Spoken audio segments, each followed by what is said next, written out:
달걀부탁 채널에 오신 것을 환영합니다. 여기는 이렇게 뻥 뚫린겨?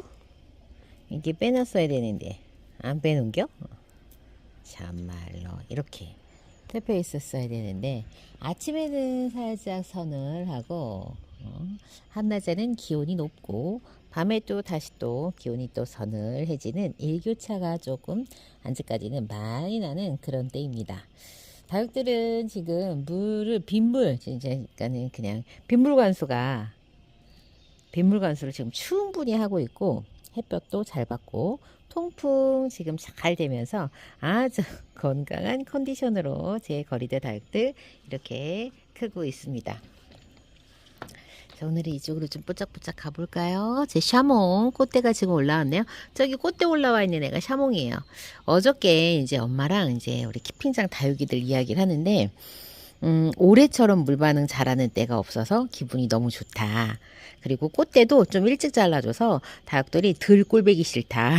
제가 꽃대를 좀 오래 좀 자꾸 관찰을 하는 그런 그게 있어서 그랬더니 꽃대 일찍 잘라줘서 그것도 좋다. 엄마가 이제 그렇게 이야기하시더라고요. 그리고 이제 5월이 돼서 이제 온도가 이제 올라가잖아요. 본격적으로 물음이 하나 두 개씩 생길 때가 와요. 작년 같은 경우에는 5월 중순 딱 넘어가면 진짜 다육들이 물음으로 주저앉는 애들이 좀 많이 있었거든요. 그것은 물 반응을 잘 해도 혹은 좀 그렇지 않고 비실비실 거려도 그런 현상들이 있어요. 우리가 다육이를 키우다가 보면은 다육이한테 오는 어떤 그런 병들, 다육이를 실패하는 이유가 보통 다육이에게 이제 병이 와서인데 그 중에서도 물음병이 진짜 치명적이고 줄기썩은 병이 근데 이제 보통은 많은 분들이 줄기썩은 병과 물음병 구별이 어려워요. 저도 그랬어요. 저도 구별을 거의 못했어요. 근데 보통 우리가 알고 있는 그런 병들이 줄기썩은 병인 가능성이 더 높아. 근데 얘가 어쨌건 그 육안으로는 조금 판단하기는 좀 어렵더라고요. 다만 물음병은 입장 전체가 투명하게 하면서 주저앉을 때 그때 이제 우리가 이제 물음병이라고 하는데 물음병의 그런 병균의 증식 속도가 20분에 2배라고 했는지 1시간에 2배라고 했는지 20분에 2배였던 것 같아요. 그렇게 증식을 빠르게 증식한대요. 그러니까 하루아침에 폭삭 주저앉을 수 있는 거죠. 그리고 이제 줄기썩은 병은 보면은 증상이 우리가 먼로 같은 데서 보면은 먼로 목대가 막 까맣게 막 타들어가고 입자 그 생장점 주변이 까맣게 변하면서 죽잖아요. 이제 그런 것들은 보통 줄기썩은 병. 근데 중요한 건 이 줄기썩은병과 물음병에게 적합한 약재가 농약이에요. 약재가 다르다는 거예요. 뭐 줄기썩은병이나 아니면은 뭐 이렇게 그 물음병이나 같은 약재의 살포로 방제 효과가 탁월하다면 우리가 그 병증을 구별할 필요가 없는데 알고 보니까 그렇지 않더라는 거예요. 요거는 이제 선인장 다육식물 연구소에서 다육식물에게 무엇이 맞는 약재인가라는 그런 연구를 한 적이 있었기 때문에 그 연구를 기반으로 한 책자 안내가 있어요.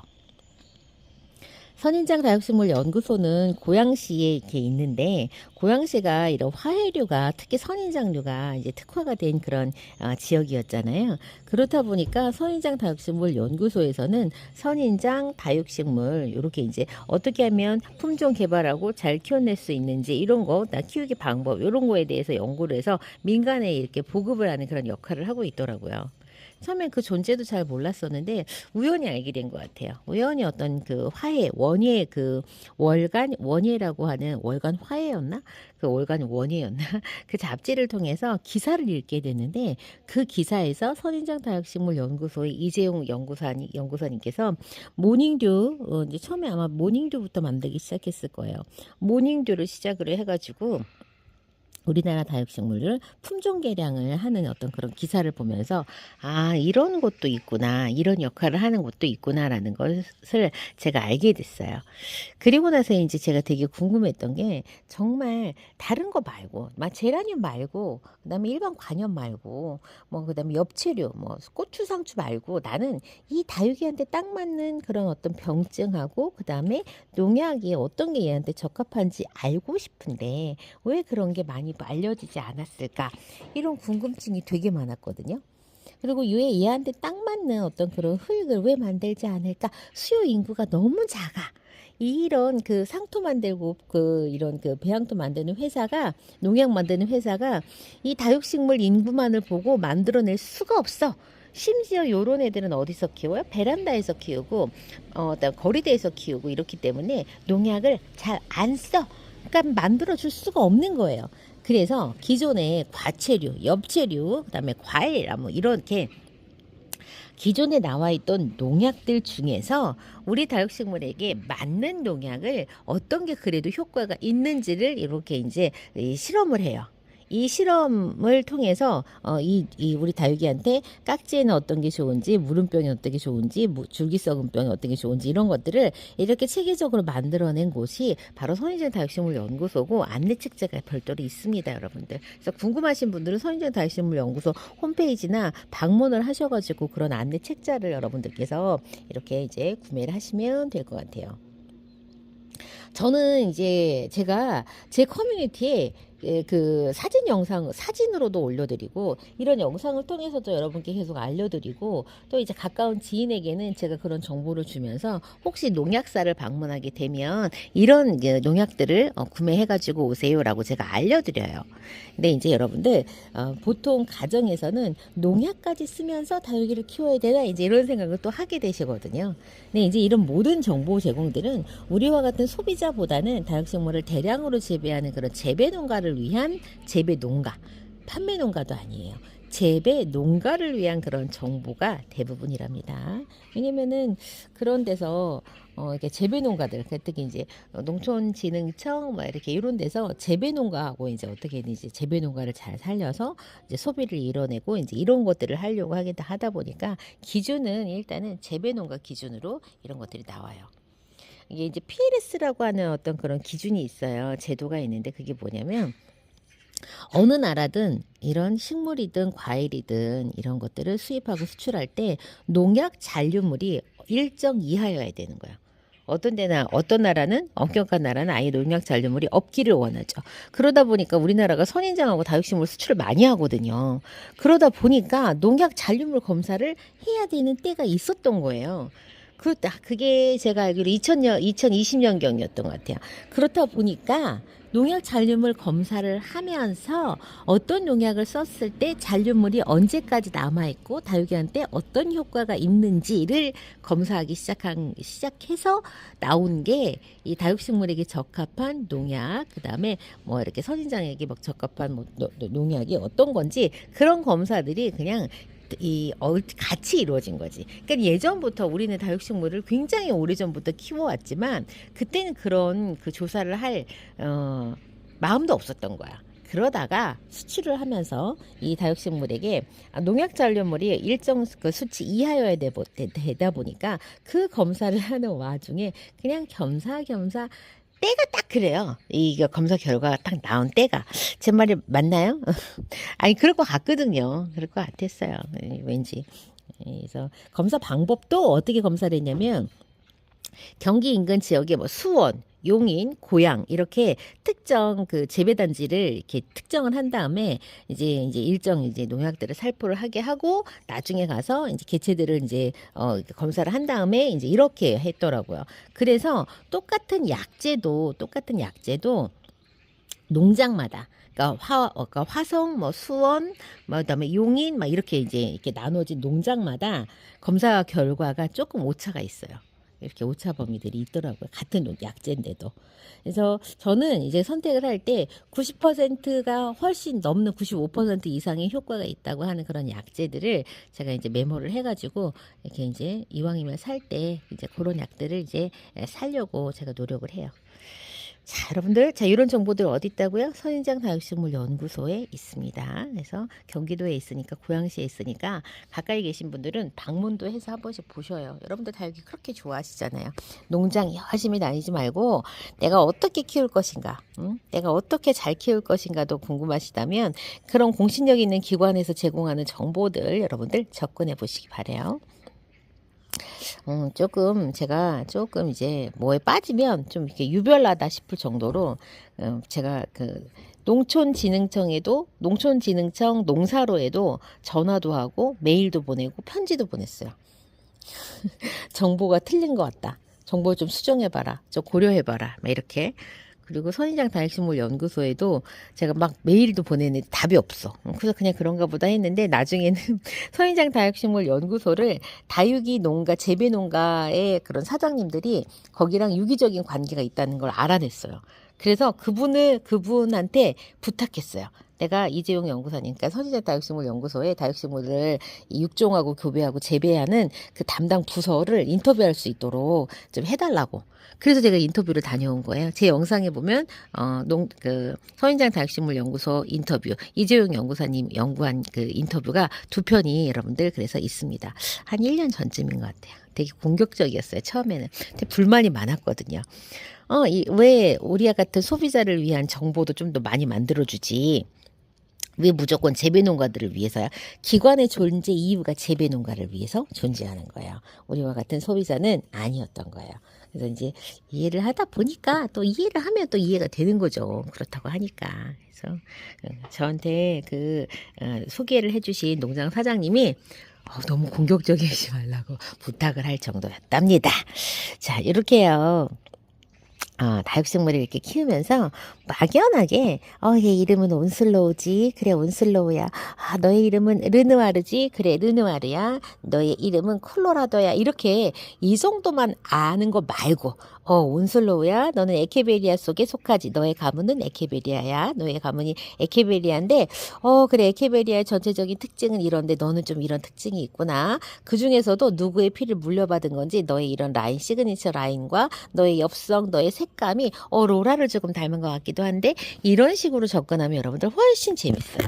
훨씬 재밌습니다. 라이맨 실리를 볼 때도 그렇고 이런 백년을 볼 때에도 이런 어마어마한 백분감, 라브이 혹은 그 애프터글로우 요런 애들 칸테 요런 데서 온 것 같은 그런 느낌이 굉장히 강하네 이렇게요. 그런데 우리가 교배종을 볼 때요, 백분이 강한 라우이하고 그 다음에 토리마넨시스도 백분감이 어마어마하거든요. 그래서 토리마넨시스 교배종 많은 애들이 이제 자라고서 삐를 하고 있는 애들, 약간 날렵한 요런 느낌을 하고 있는 애들이 이제 토리마넨시스 교배종일 가능성이 높고요. 백분감이 굉장히 강하면서 통통하고 이제 이런 엽성을 가지고 있는 애들은 라우이에서 왔을 가능성이 높고요. 약간 얄파닥하면서 이렇게 핑크빛감이 많은 애들은 애프터글로우나 칸테에서 왔을 수 있습니다. 이제 이렇게 이제 알면 더 재밌어요. 더 재밌습니다. 그래서 샴페인 같은 애들을 봐도 요런 샴페인은 백분감과 왁스감이 적당히 있잖아요. 진짜로 한쪽은 백분감이 강한 라우이, 다른 한쪽은 왁스감이 강한 아가보이데스 계열의 다육들 교배를 하면 샴페인 같은 그런 삘이 납니다. 여러분들이 진짜 상상도 할 수 없는 그런 조화들도 있습니다. 홍매화 있죠. 홍매화가 이게 목대가 나오잖아요. 홍매화하고 아가보이데스 계열의 교배를 하게 되면 로사 같은, 여러분들 혹시 로사가 어떤 삘을 하고 있는지 아세요? 저 로사 같은 그런 삘이 나옵니다. 정말 신기하죠. 요런 것들은 얘네들이 이름이 지어지기 전에 판매됐을 때 홍매화 하이브리드, 홍매화 교배종 이제 요런 식으로 이름이 붙여져서 나오게 됐을 때 그때 추측하게 되는 겁니다. 나중에는 전부 다 계속 홍매화 하이브리드라고 칭할 수 없기 때문에 나중에는 이름이 지어져서 유통이 되거든요. 그러면 이제 또 모르는 거예요. 상상도 할 수 없죠. 어떻게 그런 모습이 나와? 말도 안 돼. 자, 여기에서 지금 홍매화하고 아가보이데스 그 에보니 종류의 다육들을 머릿속에 이렇게 딱 떠올리지 않는다면 제 이야기가 정말 재미없을 거예요. 근데 내가 홍매화가 뭔지도 알고 아가보이데스가 뭔지도 알고 그 교배종인 로사가 어떤 종류인지도 알면 여러분들은 이 이야기가 진짜 흥미로울 거예요. 와, 신기하다. 어떻게 그 둘이 이런 얼굴을 만들어낼 수가 있어? 이렇게 말이에요. 그래서 이 다육식물이 자연계에서 이 상태 그대로 무한히 있진 않아요. 그렇기 때문에 사람들은 더 예쁘게, 더 단단하게, 더 이렇게 관상가치가 높은 이런 식물들을 만들어내기 위해서 끊임없이 교배를 하게 됩니다. 보통 우리는 그냥 교배종이라고 표현하는데 속간교배를 했을 때는 원래는 속간교배에서만 하이브리드라는 표현을 쓰게 됩니다. 그래서 여러분들 홍매화 하이브리드라고 했을 때는 홍매화가 우리가 에케베리아 프릴계열 쪽에 이렇게 속이 있기 때문에 다른 한쪽은 에케베리아가 아니라 다른 쪽이어야 돼요. 근데 사실은 그 홍매와 하이브리드는 뭐였냐면 다른 한쪽이 아가보이데스 같은 에케베리아이기 때문에 그건 하이브리드라고 쓰지 않는다고 하더라고요. 그래서 이렇게 다육이 이름도 우리가 알면 재밌는데 쓰는 사람이 원칙대로 쓰질 않습니다. 그냥 교배종이면 다 하이브리드라고 표현을 해버리죠. 속간, 속을 넘나드는 교배를 했을 때 하이브리드라고 해서 우리가 이제 그랍토베리아, 그다음에 타키베리아, 세데베리아 이렇게 두 개의 속이 겹쳐져 있을 때 우리가 하이브리드라는 표현을 쓴다고 해요. 그래서 우리가 뭐 이제 이런 표현들은 나는 그냥 예쁘면 고만이야 이렇게 이제 하시는 분들께는 재미없는 이야기지만 그래도 내가 누구고 나는 여기는 어디고 나는 누구라고 하는 어떤 그런 그 생각을 좀 갖고 계신 분들이라면 야 얘는 뭔데 이렇게 생겼지? 그냥 에케베리아라고 하기에는 엽성 모양이 너무 통통해서 다른 한쪽이 혹시 또 이렇게 그 미인 종류가 아닐까라고 하는 그런 생각들이 들죠. 그러면 미인 종류의 꽃을 자세히 관찰하신 분들은 미인 종류의 꽃 특징이 요 지금 아보카도 그림에 있는지 이제 그런 것들을 살펴보시는 거예요. 근데 꽃 모양도 참 이렇게 보면 이렇게 보이고 저렇게 보면 저렇게 보이고 사람이 색안경을 끼고 보면 또 그렇게 보이기도 하더라고요. 그래서 다 정확하진 않아요. 큰 단체에서는 다른 한쪽 부모가 실베스타인지 다른 다육인지 그거 가지고도 논란이 되게 많아요. 되게 웃기게. 자기들끼리 뭐 DNA 검사를 하면 되지. 얘네들도 DNA 검사를 해가지고 찰스 홀이라고 하는 이 학자가 식물학자가 이 다육들을 DNA 검사를 만들어서 족보를 이렇게 딱 만들어 놓은 게 있어요. 근데 이제 최근에 우리가 막 농장에서 교배하고 선별한 이런 애들은 별로 없고요. 우리가 전통적으로 알고 있는 애들, 이제 그런 애들이 이제 이렇게 있는데, 이제 보통 원종, 그 다음에 80년대 전후로 해서, 이제 교배가 되고, 이제 이런 학명을 받은 이제 그런 애들이 이제 DNA 검사를 해가지고 이제 족보가 만들어진 게 있는데, 우리가 생각했던 것보다 의외로 외모가 전혀 다른데 가까운 애들이 있어요. 그런 것들 보면 또 신기하죠. 그래서 오늘은 다부댁은 그런 게 왜 궁금해? 그럴 수 있어요. 근데 궁금해요. 저는 엄청 궁금해요.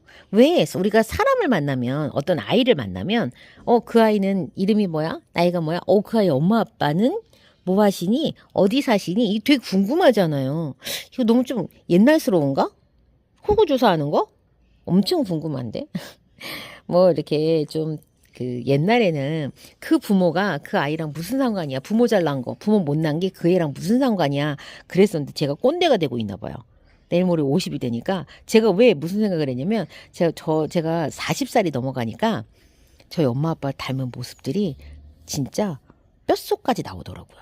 어떻게 엄마 아빠랑 20년을 같이 살았는데 그렇다 보니까 나도 모르게 내가 좋았던 점, 좋지 않았던 점들 절대 닮지 말아야지 했던 그런 부분들이 40살이 넘으니까 숨 쉬듯이 아주 자연스럽게 눈을 깜빡거리는 자연스러움처럼 그 닮은 모습들이 생활 속에 나오게 되는 거예요. 그래서 40이 딱 넘고 이제 50이 이제 이렇게 가까워오면서 가정 환경, 그 부모에 대해 그 주변의 친구들을 꼭 봐야 되는구나. 사람을 볼 때는. 그때 제가 깨달았어요. 예전에는 부모를 꼭 봐라라고 하는 어른들의 말을 좀 무슨 꼰대 같은 소리야 이렇게 했었는데 지금은 봐야 된다라고 생각하고 최근에 이제 50살 이제 가까워오면서 최근에 제가 또 뭘 느꼈냐면 어떤 사람을 평가할 때 그 주변 사람도 같이 보라고 하는 말. 이 사람 진짜 괜찮은 것 같은데 이 주변 사람들이 이상해. 그러면 그 사람을 좀 다시 한번 봐야 되는 저는 이제 그렇게 생각이 또 들더라고요. 그래서 다육들도 얘만 보는 게 아니라 얘 주변에 엄마 아빠가 뭔지 누군지 얘는 어디에서 만들어졌는지 얘는 뭐 이런 것들을 꼰대라서 그런가 봐요. 큰일 났네. 얘기가 이렇게 흘러오는 거야? 다부떼기 알고 봤더니 꼰대였어. 다부떼기 꼰대라. 이 부모 다육이가 너무 궁금해. 넌 도대체 가정교육을 어떻게 받은 거야? 네 부모는 도대체 뭘 하는 사람이니? 이런 거. 큰일 났다. 나도 우리 아이의 엄마고 이제 우리 남편이 아빠인데 네 엄마 아빠는 뭘 하시니? 이런 이야기를 들을 때 부끄럽지 않아야 되겠다. 자, 오늘은 이렇게 교훈을 얻어서 갑니다. 부끄럽지 않아야 되겠다. 그래야 내 피부치와 내 주변 사람들의 평가가 나로 인해서 나 혼자의 평가가 아니라 나로 인해서 내 피부치와 내 주변 사람들도 같이 평가가 된다니 무섭다. 오늘은 여기까지. 저는 다음 시간 다시 뵐게요. 그럼 안녕히 계세요.